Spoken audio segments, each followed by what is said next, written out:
right? Something you enjoy, you just enjoy it. You have a good time. Maybe you go out for that glass of wine with your friends and you enjoy each other's company and it's fun and interesting and you have one or one and a half, but there's never another thought about it. You just really enjoyed yourself. A craving is you had that glass of wine and then another one and another one, and then you're immediately really feeling bad. I shouldn't have had that much wine. It ruined my diet. I shouldn't have had that much alcohol. Everybody around me just saw me drink 3 glasses of wine, and now I'm a lush in the group, right? That's how you know is there's a recoil to something when it's a craving, right? And when it's something that you just enjoy, you let yourself enjoy it. And that's that neutrality. That's that getting to that fourth dimension.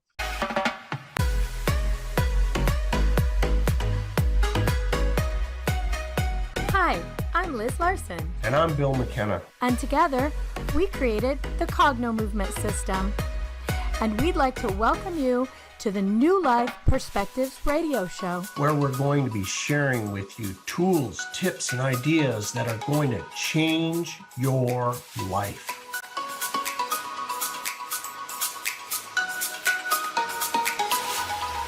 Hello in UK Health Radio Land. I'm Liz Larson, and I'm here with my friend, Bill McKenna. Hey, Bill McKenna.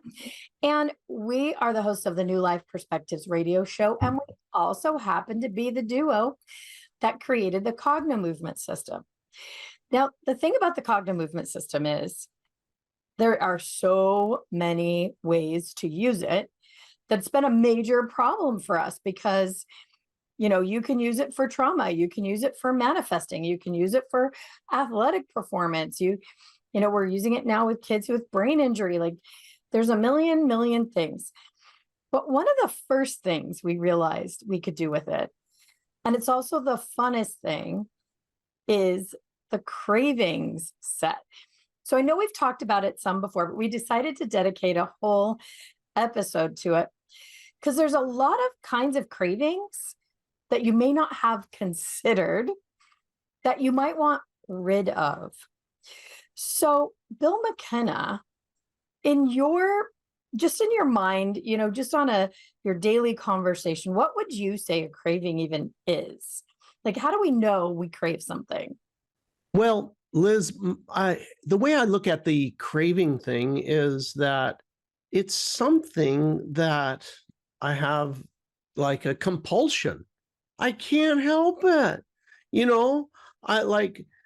For me, there was a time when homemade tall house cookies, right? It was like, bring a plate of those in and, I'm going to eat the whole damn plate, and I can't help it, especially if it was, really made right as the recipe should be, or, one of my sisters, they had, like maybe they would put a little bit more vanilla in or something, and they were a little bit flatter. I'm going into a bunch of detail about chocolate chip cookies here, but you can tell I'm pretty darn interested in a chocolate chip cookie. But isn't that it? It's got to be the way you like it, though. Yeah. Is it just it's chocolate chip cookie? There are a lot of nasty old chocolate chip cookies out there that, I can go on for a while about what I would call an inappropriate chocolate chip cookie. Inappropriate. I love it. I think that's really what designates a craving is you're just drawn towards it. You're compelled to go forward. You just see, it feels like it's not your own mind making you go towards the thing. It's not. That's the interesting part. I think that's the big discovery with Cognomovement. It really isn't about your brain necessarily. It's about the whole system that gets involved in wanting you to be drawn towards this thing. And in the show today, we'll talk about all the reasons that are not actually your fault. So you can let yourself off the hook right now for any of your cravings. But one of the even weirder things I think that we came across early on when we were working what we now call the craving set, which is a process to clear out your craving, takes about 20 minutes and it's a lot of fun. But that cravings aren't just for food. That's the most obvious one. But there's cravings for people. Have you ever been obsessed with someone? Even when you're a little kid, you kind of remember that, that person would walk in the room and you had no idea what it was about them. You could make up stuff, but you couldn't stop thinking about them. I had this crush in middle school and I literally could not stop thinking about this kid 24/7. I thought he walked on water. Funny, years later, I actually dated him. It was a big fat no. But at that time, there was something about him that my system really liked. Come to find out later, and I think I've shared this before, that it was literally about Omar Sharif. And Omar Sharif was in this movie that I watched. It was Funny Lady, Funny Girl and Funny Lady. And he had a little gap in his teeth and he had these big brown eyes. And dang it, if this boy didn't look a lot like him. And that was the reason I had this compulsion towards this kid that I had no control over. It was very embarrassing. So there's that. We get obsessed with people and things. But what I thought about recently, Bill McKenna, is that we crave certain manifestations. So things that we want, like we're going to manifest, we think that round and round obsessive thought in our mind, that driver for it, that draw for it, is thinking about it to make it manifest, but it's not. It's literally an obsession that the nervous system won't let go of. So there's lots of these things, right? What else can you think of that fits in the category of craving as far as we're looking at it? Well, things like biting your nails, picking your skin. Ugh. Certain people pull on their hair. Other people, this is going to sound strange, they start eating objects that are not food. Yeah. Like foam out of a mattress. Other things that are not food. So it really runs the gamut. A craving, obviously everybody thinks, chocolate chip cookies, alcohol, a chocolate cake. It extends to the full spectrum of life. And I guess kind of one of the things that we really wanted to do this episode today was, if it's really not serving you anymore, right? It happened. I've got this kind of thing, right? Where I pick this thing or I eat this thing or I obsess about a particular person, a particular situation, a particular vacation, a particular location, whatever it might be. I have basically this craving type thought. Some people, interestingly enough, it's money. It's money. There's a craving for it, right? An incredible craving for it. And yeah, Liz, go ahead. Yeah, I just wanted to, sorry to butt in for a second, but I want to differentiate it from necessarily greed. It definitely can fit into greed, this craving for money, but it also can be just the chronic thought about lack of it. Right. Just being in that constant state of, I don't have enough. I need to check my bank account. What if I don't make it? It's weird. Like, you wouldn't think that that's a craving, but one of our practitioners did a craving set on it just to see what would happen. And it changed everything for her, where it was related to money. There's a couple of other things while we're talking about them. Some obsessive compulsive kind of behaviors. fit in that craving. So biting your fingernails is one, but I worked with a person who was pulling back the fingernails, the skin under her fingernails, pulling your hair out, that kind of stuff. Some other things are things like gambling. It's a craving. It's a driver, that Yeah. person up out of their seat and spend their last dollar, in a maddening way, but it's a craving. There's a feeling in their body that drives them forward. And I think that's the thing for us. We know it's a driver. There's something within your nervous system, between your brain and your body, that it creates a driver that you just almost can't resist.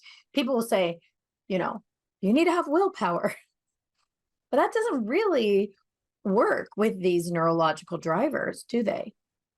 No. And you know what? That is really the Cognomovement discovery. That was kind of the foundation of the Cognomovement discovery. Just some of you have already heard this story, but I'll just retell it for everybody. I was in a grocery store. This is very early on. Liz and myself had just started Cognomovement, and I happened to be in the grocery store, and I was passing by all of the magazines that were right at the counter when you check out in the United States. There's all these magazines, and I saw all the magazines. They were like talking about diets and people's bodies, or get your beach body at this diet, that diet, all these things around dieting. And instantly it occurred to me, they've got it all wrong. It's actually 100% upside down. People are trying to eat things that they wouldn't normally eat, do things in different ways to try to manage their weight. And they're supposed to be stronger or use willpower against a particular food. And the thought was that people are trying to use education, like, you really need to stay away from these fatty foods because they will do this, that, and the other thing. You need, and so education, right? Like, well, now I'm educated and I know that I shouldn't eat that. Well, it turns out, obviously, if you walk into any Walmart, any Target, these mass merchandisers anywhere in the United States of America, there's all these people walking around that are definitely overweight. So it's not working, right? There's tons of education. Weight gain is not a lack of education and valid medical information on benefits. What it is was very, very simple. And that is a feeling. I got a feeling, and I am going to do things according to that feeling. It's very hard to fight the feeling. The feeling comes first, and then I think a thought equal to the feeling, and I act according to the feeling. There's in part 2 after our break, I'm looking forward to exploring that a little bit more of how that feeling generates in the first place. But for right now, the point I wanted to make is that my thought was that the willpower wasn't working, and what needed to be done was people needed to be able to enjoy that chocolate cake, enjoy the chocolate cookie, enjoy the white wine, enjoy the picking the finger, enjoy pulling the hair, enjoy the person that you're obsessed with. And in that, once they started doing these exercises, as they were given full permission for themselves to fully enjoy it, fully just imbibe completely, what happened is an amazing thing. And this amazing thing was identical to what we saw with Cognomovement when, for example, people were working on other issues and they would have a sensation in their body. Somewhere in the physical body, there would be a sensation of some kind as they're doing the exercise and enjoying the product. And all of a sudden, the sensation would move to a different part of the body, or it would dissipate. And it would continue to move until there was no sensation in the body. The amazing thing that happened was it went from holy cow, level 10, like, I got to get myself down to Mrs. Fields today. Somebody's, where somebody's going today? Mrs. Fields, right? I got to get my chocolate chip cookie, right? It goes from something like that to who cares? I don't, matter of fact, I don't even want it. And when they would go and taste it, it tastes like cardboard. Liz, you got a story about that? This is devastating for some people when they do these sessions. But Liz, what about yours? We need to take our first break here real quick, and then I'll remind everybody about that story when we come back. So for now, let's hear from the good folks at UK Health Radio Network. UK Health, take it away. Okay, we're back. We're talking about cravings and this draw for them. And Bill mentioned, chocolate chip cookies tasting like cardboard. And I've shared this many, many times, so I won't take up a lot of time. But I was actually monitoring a session that Bill was helping somebody with, and I was watching very carefully. It was one of the first craving sessions that we did via Zoom, and we were really learning how to use the method Cognomovement at a distance. And so I was watching this session, and that was enough. I couldn't keep chocolate chip cookies in my house because I had this driver for them. I would keep making an excuse to go back and pick a piece off, and I would eat, chocolate chip cookies all day without even realizing it. So I never had them in my house. Well, the next time I had an opportunity to even taste one, it was about 6 months later, and it tasted like nothing. I didn't realize I thought, okay, they're not good cookies. Then I was baking them about 3 months after that and realized I wasn't even interested in taking a taste. And right now there are a box of really the kind I would have loved sitting on my counter that my husband had bought. We went, on an adventure with all of our kids, and, there were these cookies. They've been sitting out there. They'll go stale. We'll throw them away because I have no interest. But I did love myself a good chocolate chip cookie. And I'm like, dang, I can't even taste it without it being like flat. Okay, so I want to shift this conversation just a tiny bit. One is that there's something about consciousness in cravings. And we think that a person has a low consciousness level when they're, out gambling or, maybe drinking too much white wine or way overeating, or maybe they're even just dumb. Why can't they get themselves off? And like Bill was saying, we know that there is something that literally drives the nervous system to create an action around it.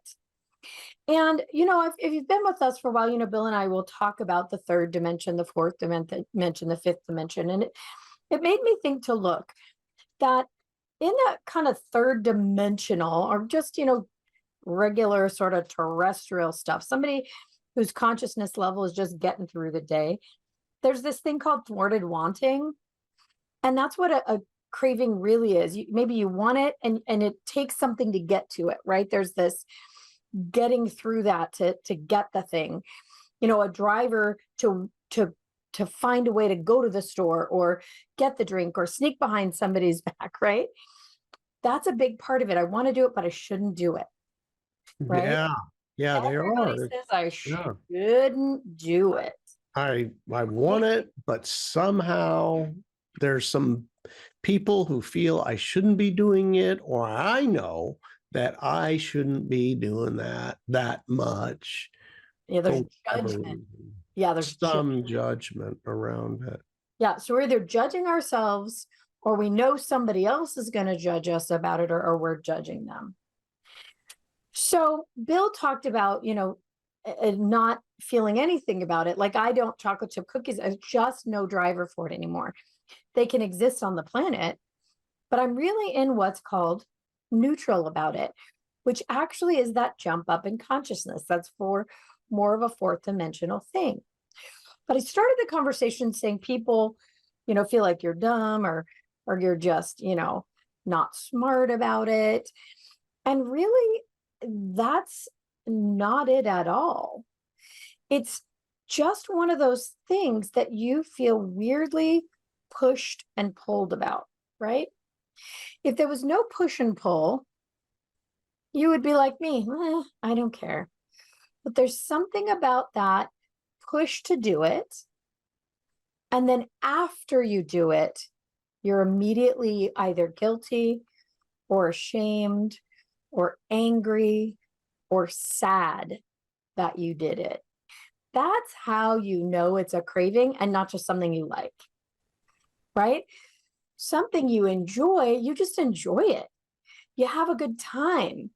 Maybe you go out for that glass of wine with your friends and you enjoy each other's company and it's fun and interesting and you have one or one and a half, but there's never another thought about it. You just really enjoyed yourself.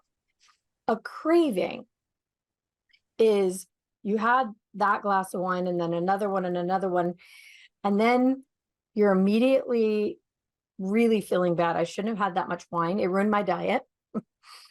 I shouldn't have had that much alcohol. Everybody around me just saw me drink 3 glasses of wine, and now I'm a lush in the group, right?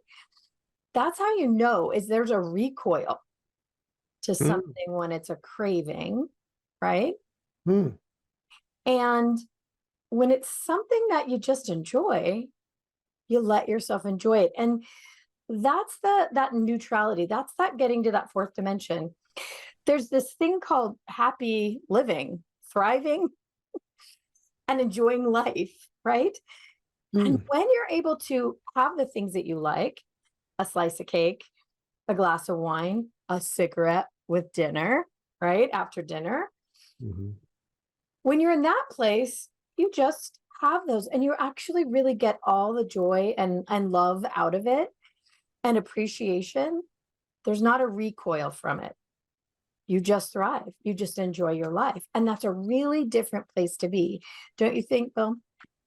Yeah. If you think about, there's so many things, like if you're biting your nails and then at some point you're like, oh man, I don't feel good about having my hands out and where people can see them, or, that sort of thing.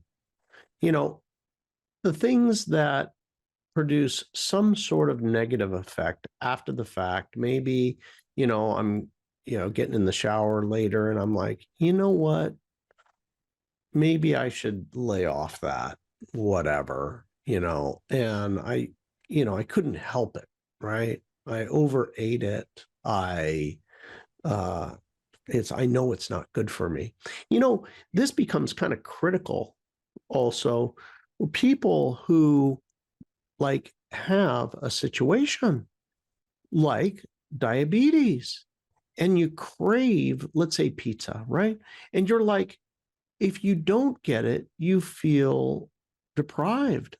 Like there's only so much joy in life. And now you took the damn thing that was my joy, a pizza and a Coca-Cola, or maybe it's, tacos and Coca-Cola, or, whatever it might be.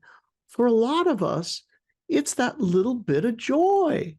And there is a real reason why that is.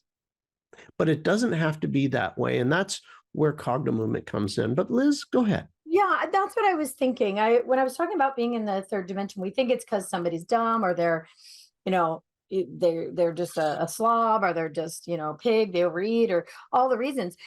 And where you were going with this, Bill, is that it's really not about that. Cravings often come out of something good.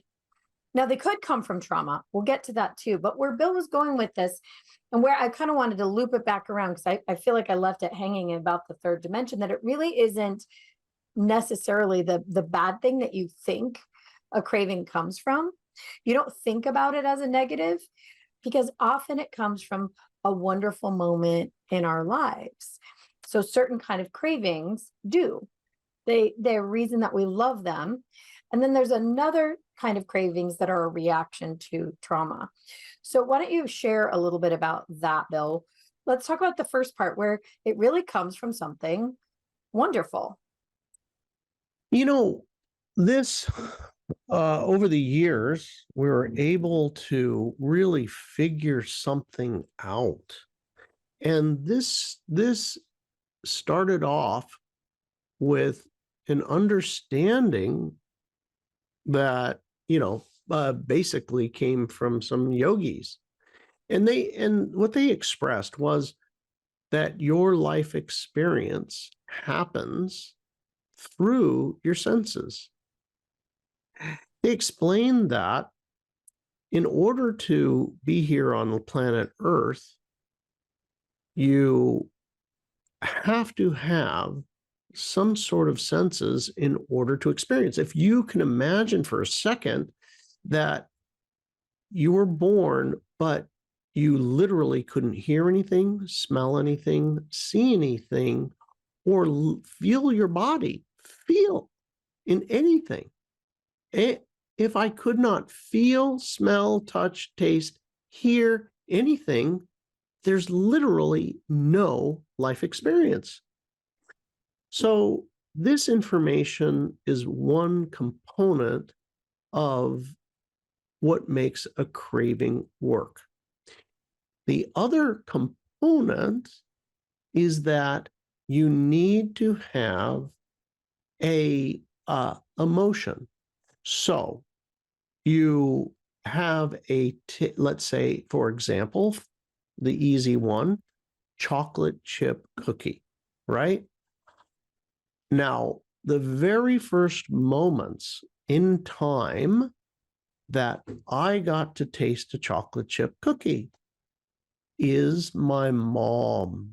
My mom, being a mother, being loving, she starts making chocolate chip cookies and engages me.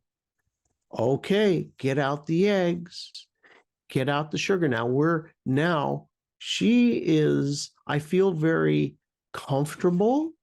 I feel loved. I feel engaged with.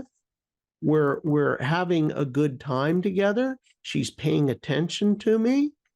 All of these things are happening, and we're pouring in ingredients, the butter, the sugar, the flour, you get open the Tall House thing, and she lets you taste one of the chocolate bits as you're pouring them in.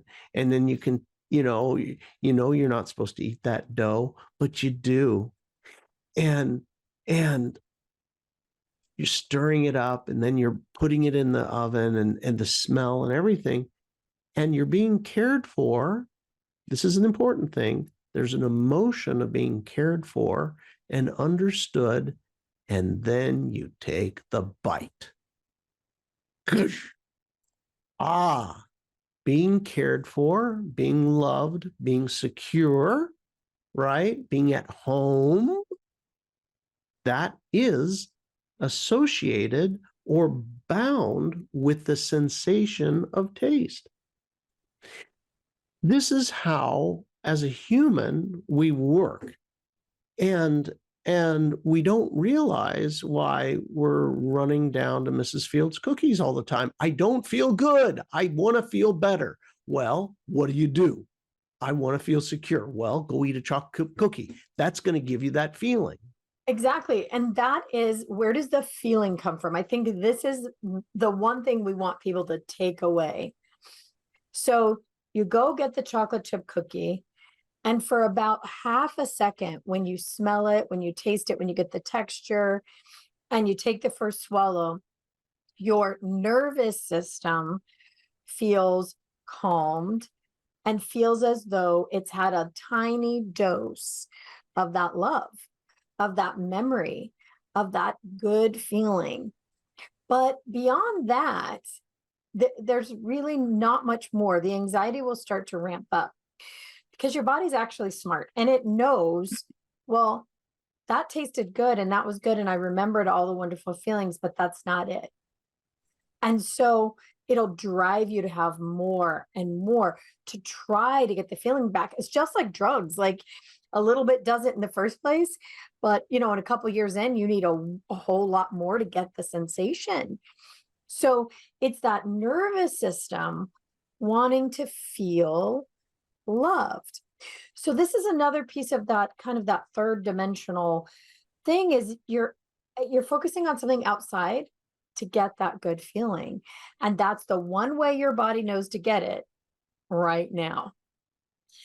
When you get to the place of being more neutral, or your consciousness kind of is lifted out of some of these traumas, these neural patterns, you don't look for love in other places so much. And so a lot of cravings just fade because you're able to kind of self-sustain, self-nurture. So we're up against our next break. We come back, let's talk about the other side of it, Bill. Let's talk about where craving comes out of trauma sometimes. All right, let's hear from the good folks at the UK Health Radio Network. UK Health, take it away.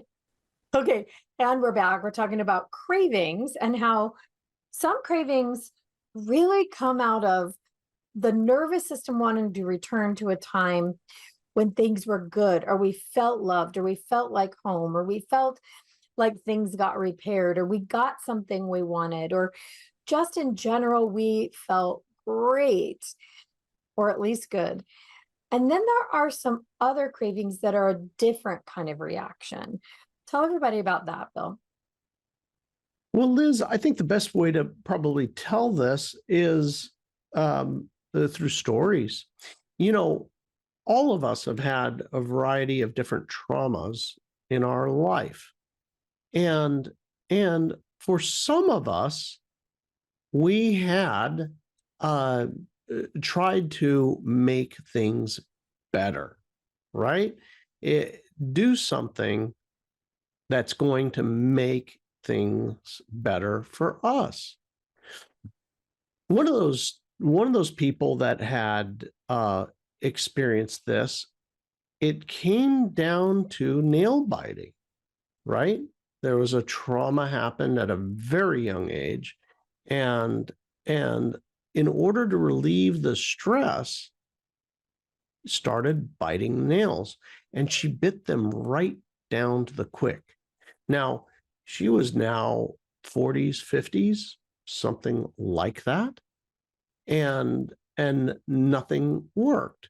And that the reason being is that it really, again, embedded, right?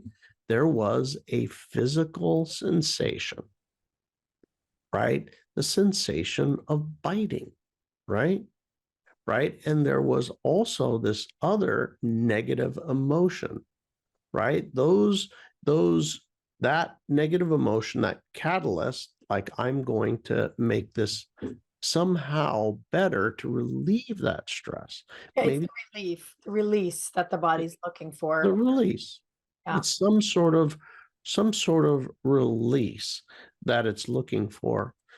People will pull their hair, they'll pick at their skin, they'll bite, they'll cut, all kinds of different things to try to feel in some way or release in some way. Yeah, the body sort of builds up this nervous energy. And, Bill and I are always talking about feeling. You can feel it in the body. For some people, they describe it like a time bomb ready to go off. They feel like they're ready to explode and they need something And in this case, it's actually a little bit of pain, or for people who cut, it's a lot of pain. They need something to release that for even a moment. This is a terrible story, but when I was a kid, there was a girl who lived up the street from me, and she was a foster kid. And the parents that she were with absolutely adored her and they wanted to adopt her. But there was something about her parents or birth family that never allowed that. So she would have to go every other week to visit her birth family. And when she came home, she would have all kinds of accidents. And the foster mother was young and my mom was a little older, and she was just crying, saying, I just don't know what to do. I feel so terrible when she comes home. She gets hurt. Sometimes she has to have stitches. She's falling down. She's hitting her head. And my mom said, well, she's just looking for a reason to cry. And that was it. She needed to cry, and it didn't seem appropriate. So after that, of course, the young mom was like, oh my God, obviously, and helped facilitate that in a healthier way. But as a child, she needed to release. She needed the body to actually start the hormone, chemical cascade, electrical cascade that would allow her body to cry. So it's not just emotion. Emotion is electromagnetic, hormonal, and chemical. And these hormone cascades build up, and they really do need a way to be released. And sometimes it's through these kinds of cravings, but the function is the same. One is just the driver is from something great, and we're trying to get back to that. And the other is the driver is I need a release. There's one other thing that most people have no idea. This is an interesting one. It's about time. When a person is doing the thing they crave, like gambling, for example, something that takes a little bit longer, or the time it takes to go out and get the chips and eat the chips in your car and then come back home. In that moment, you're out of time and space.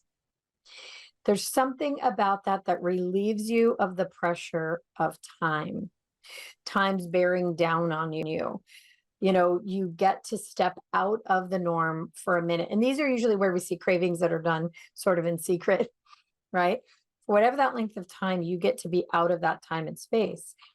And so that's another part of this like consciousness thing, that when these are cleared up and you're able to be just in the now, just present, just here, just okay with whatever's going on, just neutral. There isn't that push to just get out of time and space, which is a massive shift for people.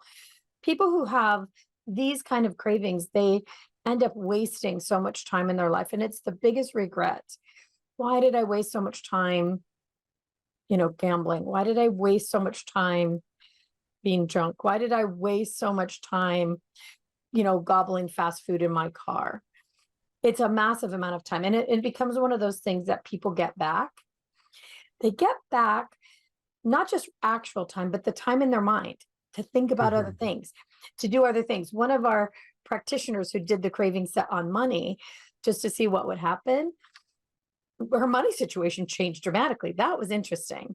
But bigger than that, she said she got back the time she was spending fretting about money. Right. Time to do other stuff.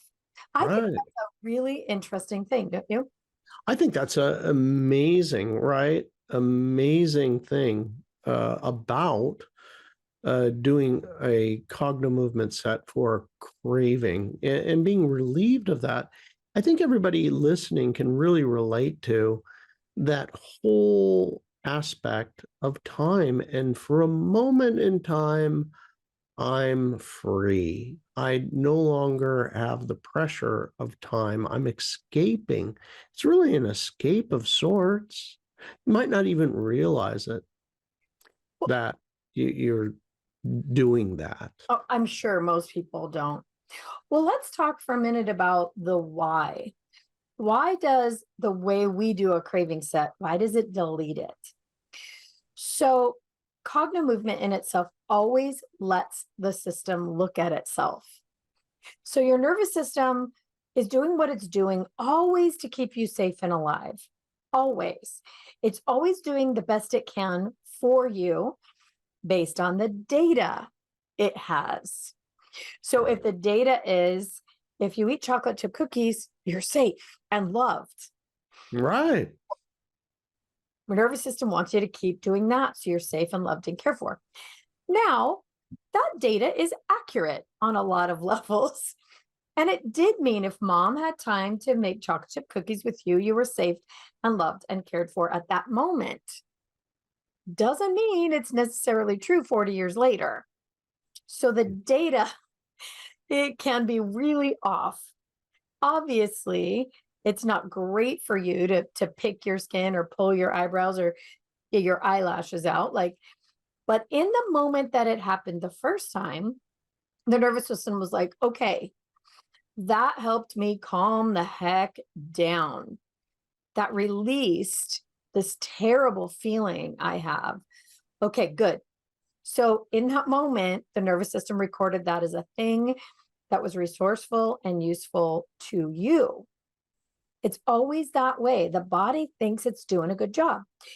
So our job then is to find a way to get some new data in. And you through the ears is usually not it. Like somebody telling you that's not good for you. That's going to That's give you diabetes. That's exactly it. And that's what they're trying to do.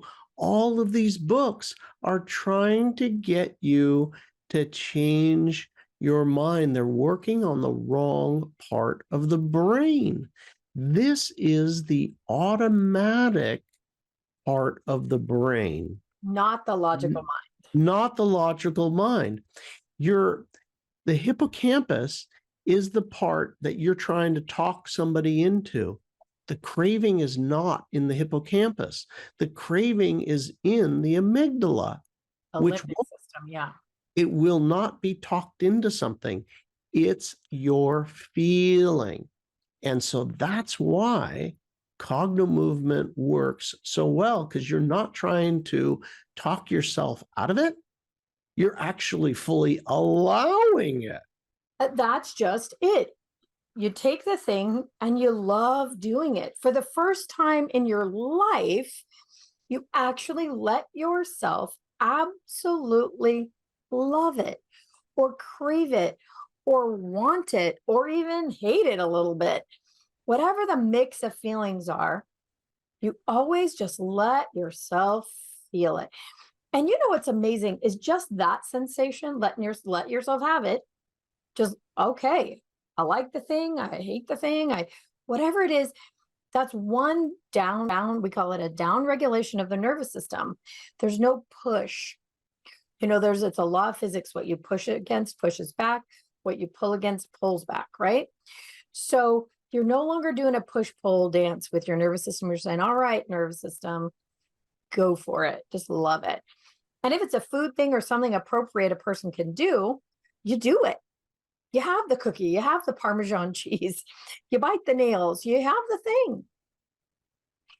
And then the system is built so that it lets the nervous system see the truth, meaning it lets itself go through the craving, all the steps. And often you'll see where the craving came from, not always, but sometimes you'll be like, okay, yeah, I like this, or because of, my mom made it for me when I was a kid, or it was at grandma's house, or they gave me a lollipop after they gave me a shot. And I really like that, right?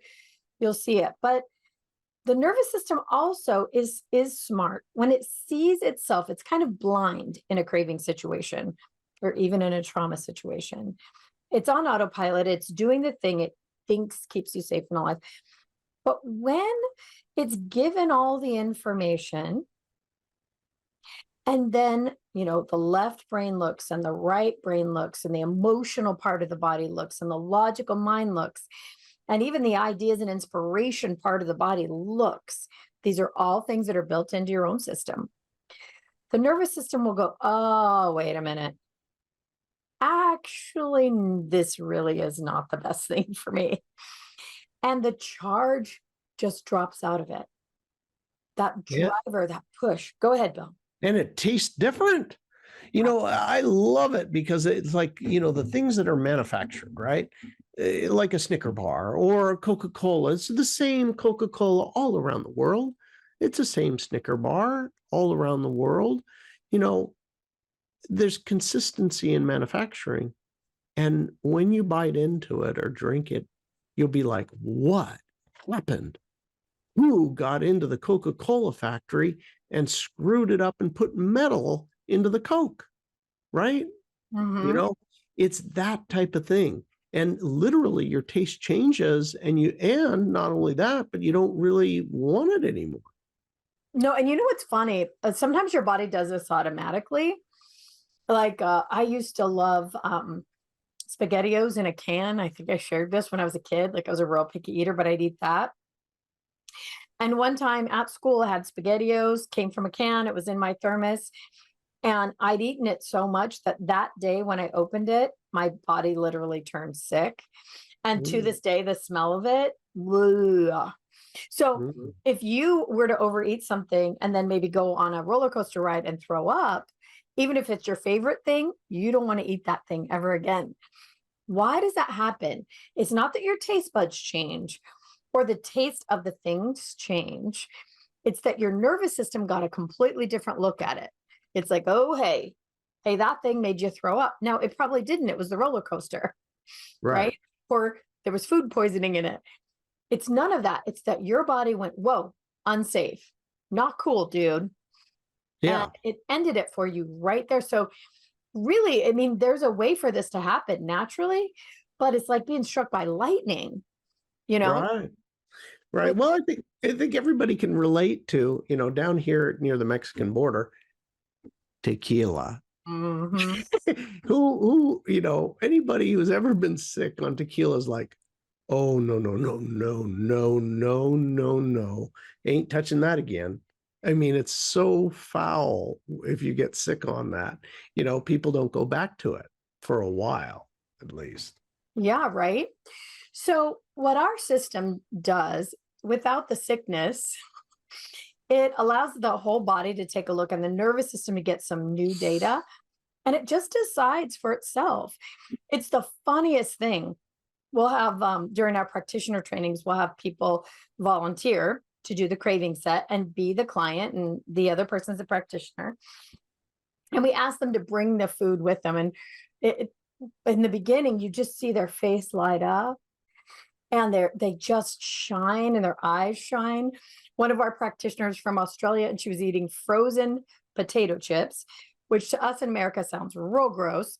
She loved it. And you could just see her. She just shined when she ate it. And she just talked about all the ways like she would eat it in the car and it was so good and cold. And I'm thinking every time when it starts, I think there is no way you're going to make this person not like this thing because they love it so much. Well, it was funny because towards the end of the session, it takes about 15, 20 minutes. We keep asking him to try it again, try it again. And there was a point at which she took a taste. I don't even think she got it to her mouth, really. And her mouth turns down, and you can see she just looks a little green. And she says, what in the world am I doing? Why do I want to eat this? She figured out the why, but she's never gone back to it. And it freed up, again, her mind and her time and the calories. I don't think she was worried about that, but it just cleared it up. And she posted recently, it was really funny. She said this post, like, if you exchange your potato chips for a grapefruit every day, like you lose all this weight. And it's kind of ridiculous, like who exchanged a grapefruit for potato chips? But she actually did. She said now she actually craves a grapefruit. Weird. Here's the thing I'd like everybody to take with them. If you find something in your life that you're like, dang, I really don't feel good after I do this thing, start to notice what your own pattern is. This is one way to start to break it. What time of day do I do it? Who am I with? What just happened? What else is going on? And just take it step by step. What do I have to do to get to the point where I actually consume or do the thing? Start to break apart your own pattern. And that really actually will help. It's amazing when you look at your own pattern. And then we really want to encourage you to come to Cogno Movement and find out about the craving set, cognomovement.com. It's actually cravings.com, COGNO cravings.com. And you can find out a lot more about how this works and how you can start to literally change your life by changing one craving. Everything can change when you change even one craving. It starts to change your consciousness. It starts to change how you feel and think about yourself. And it can change, even your weight. It can change everything, your money situation, your health. So cognocravings.com, it's a new website. We have a new launch. And it really is something that I would encourage anyone who's feeling out of control of their life to take a look at. It's 20 minutes that you can change everything. So let's say goodbye for now, Bill McKenna. Cognocravings.com. Thanks, Liz. Bye for now. Until next time, be safe and be well and get out there and change your life. See you guys soon. Thanks for being here with us on the New Life Perspective radio show. For more information or to find out more about the work that Bill and I do, please visit us at cognomovement.com or email us at info@cognomovement.com. See you again soon.